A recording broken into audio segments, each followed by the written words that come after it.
नमस्कार मंडळी काल आपण हाके साहेबांचे व्हिडिओ पाहिले। आता खरं तर ओबीसी जे काही समाज असेल आणि लक्ष्मण हाके साहेब हे ओबीसीचे नेते आहेत असं त्यांचं स्वतःचं व्यक्तिगत मत आहे। परंतु ज्या पद्धतीने ते काल मुंबई या ठिकाणी उपोषण करत होते आणि त्या ठिकाणी पोलीस प्रशासनाने त्यांना जे काही फरफटत नेलं, असं वाटतं की ओबीसी समाजाचं नेतृत्व करणारा माणूस कुठेतरी कमी आहे। खरं जर ओबीसी समाजाचं जर नेतृत्व करायचं असेल, न्याय जर द्यायचा असेल तर मग ओबीसी सारखा आपण नेता बनला पाहिजे। ओबीसी समाजाला आपण भलं केलं पाहिजे। स्वतःचे घर भरले नाही पाहिजेत, स्वतःसाठी आपण फोर व्हीलर घेतली नाही पाहिजेत, समाजाच्या नावावरती आपण कमाई केली नाही पाहिजेत। आणि जर आपण ओबीसी नेता जर असाल, ओबीसी नेत्याचं जर आपण सहकार्य करत असाल, आमचेही पाहुणे म्हणजे आम्ही इकडे मराठवाड्यात मराठा आहे आणि विदर्भात ओबीसी आहे। आमची जी काही पत्नी असेल माझी ती सुद्धा ओबीसी आहे, माझे सासरे सुद्धा ओबीसी आहेत, मामा इतर काही नातेवाईक सुद्धा ओबीसीत आहेत। परंतु ओबीसीचं नेतृत्व करणारे आमचे हाके साहेब हे कुठेतरी कमी पडत आहेत। ओबीसीचं जर नेतृत्व जर करायचं असेल तर मग समाजाचं आपण भलं केलं पाहिजे, समाजाचे प्रश्न मार्गी लावले पाहिजेत, त्यांच्या अडचणी आपण दूर केल्या पाहिजेत, स्वतःचे घर नंतर भरल्या पाहिजेत असं मला तरी वाटतं। कारण तर मनोजदादा जरांगे पाटील यांच्यासारखं नेतृत्व बऱ्याच काही काळानंतर मिळालेले, या मराठा समाजाला ते खूप काही दिवसांनी मिळालेले आणि समाजाला त्यांचा फायदा निश्चितच झालेला आहे। म्हणजे समाजासाठी त्यांनी भरपूर काही केलेले आहे। ओबीसीच्या नोंदी असल्या हे मनोजदादा जरांगे पाटलामुळे मिळाले। बरेच काही मराठा समाजाची मुलं ओबीसीतून नोकरीवर लागलेले, हे सुद्धा त्यांचं श्रेय आहे। मनोजदादा जरांगे पाटील यांनी जे काही मराठा समाजासाठी केलं इतर कोणत्याही नेत्याला ते करता आलं नाही, पुढाऱ्याला करता आलं नाही। आमचे आमदार आमचे खासदार असताना सुद्धा आम्हाला आतापर्यंत आरक्षण मिळालं नाही, परंतु मनोजदादा जरांगे पाटीलने जे काही मिळवून दिलं ते इतर कोणालाही जमलं नाही। मग मनोजदादा जरांगे पाटील यांनी काय कमाई केली, काय मिळवलं आणि जे काही उपोषण आतापर्यंत झाले याच्यातून काय मिळालं, असे बरेच लोकांचे प्रश्न आहेत। परंतु मला हे सांगायचं आहे की मनोजदादा जरांगे पाटलांनी खूप काही मिळवून दिलेले, मराठा समाजाला जे आतापर्यंत कधीही मिळालं नाही ते आरक्षण मिळवून दिलेले। पीएसबी असेल त्याचं सुद्धा आरक्षण मराठा समाजाचे काही मनोजदादा जरांगे पाटील असतील यांनी उपोषण केल्यानंतरच ते मिळालेले आहे। आजपर्यंत बरेच काही मुलं त्याच्यामध्ये नोकरीला लागलेले आहेत। ओबीसीचे जे काही आरक्षण असेल ते सुद्धा मनोजदादा जरांगे पाटलामुळेच मिळालेले। आज कित्येक लोकांचे जे काही संसार उद्ध्वस्त झालेले, मग शेतकरी म्हणून असेल किंवा समाजासाठी जे काही उपोषणाचा त्याग केलेला असेल याच्यात मराठा बांधवाचे कित्येक तरी बळी गेलेले, त्यांना सुद्धा जो काही निधी असेल 10-10 लाख रुपयाचा तो सुद्धा मनोजदादा जरांगे पाटील यांच्यामुळेच मिळालेला आहे। आज जवळपास मनोजदादा जरांगे पाटील यांचं जे काही लढा असेल तो जवळपास 40 वर्ष झाला चालू होता आणि 17 ते 18 महिन्यानंतर आपल्याला मनोजदादा जरांगे पाटील समजलेले आहे।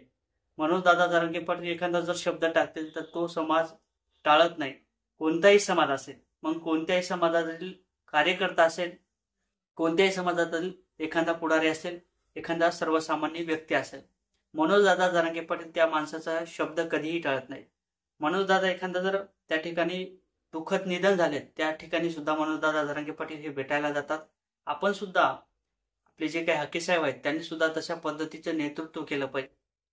जो काही ओबीसी समाज असेल त्याचा हक्काचा जो काही आरक्षण जो काही असेल, महत्वाचं म्हणजे आरक्षण जे काही एससी असेल एसटी असेल याच्यात त्यांनी घालायला पाहिजे, त्याच्यासाठी मागणी केली पाहिजे। आता तुम्ही काही उपोषण करता, मोर्चे काढता, हे काही बरोबर नाही। आता तुम्ही म्हणे पुन्हा पुण्याला काहीतरी मराठा समाजाच्या विरोधात म्हणजे मराठा समाजाला जे काही सगेसोयरा कायदा असेल ते पारित होऊ नये किंवा मराठा समाजाला ओबीसीतून आरक्षण मिळू नये याच्यासाठी तुमचा हा टास्क चालू आहे। आता मनोजदादा जरांगे पाटील हे सर्वसामान्य लोकांना आरक्षण मिळावं याच्यासाठी लढा देत आहेत, परंतु तुमचं तसं नाही। एखाद्या समाजाला आरक्षण मिळू नये त्याच्यासाठी तुमचा लढा आहे। खरं तर मला तुम्हाला टार्गेट करायचं नाही, परंतु जे काही कालचा व्हिडिओ झालेला आहे त्या व्हिडिओच्या माध्यमातून निश्चितच सांगायचं आहे, जो काही मराठा समाज असेल, नेते असतील, पुढारी असतील, ज्या पद्धतीने मनोजदादा जरांगे पाटील यांचा शब्द टाळत नाही, त्यांच्या पाठीमागे आजही समाज आहे। आपल्या मागे कोण आहे? आपल्या मागे 4-5 उपोषण करते, काही सहकारी मित्र एवढेच आहेत, त्याच्या पलीकडे ओबीसी समाज सुद्धा तुमच्या पाठीमागे नाही।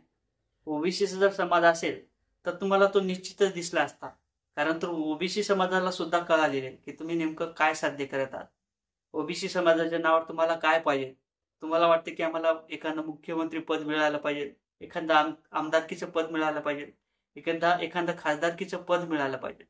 मग समाजाच्या नावावरती मोठं होऊन अशा पद्धतीने पद मिळवता येत नाही. समाजासाठी खूप काही त्याग करावा लागतो. समाजासाठी प्रामाणिकपणे राहावा लागतो. समाजासाठी जे काही नशा असेल ती सुद्धा सोडावं लागते. कोणी जर नशा करत असेल ती सुद्धा आपण सोडली पाहिजेत. समाजाचं हित आपण जोपासलं पाहिजेत. आणि समाजाचा जर विश्वास कमवायचा असेल तर मग आपण कमाई टाळली पाहिजे. कमाई आपण केली नाही पाहिजे. कारण तर समाजाच्या नावावरती आपण मोठं होण्या इतके आपण मोठे झालो नाहीत. ओबीसी समाजाचे नेतृत्व करायचं असेल तर प्रामाणिकपणाने झालं पाहिजे, असं मला तरी या व्हिडिओच्या माध्यमातून तुम्हाला सांगायचं. आता तुम्हाला हे काय पडते, तुम्ही अभ्यासक आहात, तुम्ही शिक्षक आहात, तुम्ही प्राध्यापक आहात, तुमचा अभ्यास सुद्धा खूप आहे. मला तेवढा अभ्यास सुद्धा नाही, परंतु मी तुम्हाला माझ्या वतीने एक विनंती करतो. मराठा समाजाच्या ताटात माती कालवण्याचं काम आपण करू नये. मराठा समाजाला आरक्षण हे ओबीसीतून मिळावं याच्यासाठी आपण सुद्धा लढा दिला पाहिजे.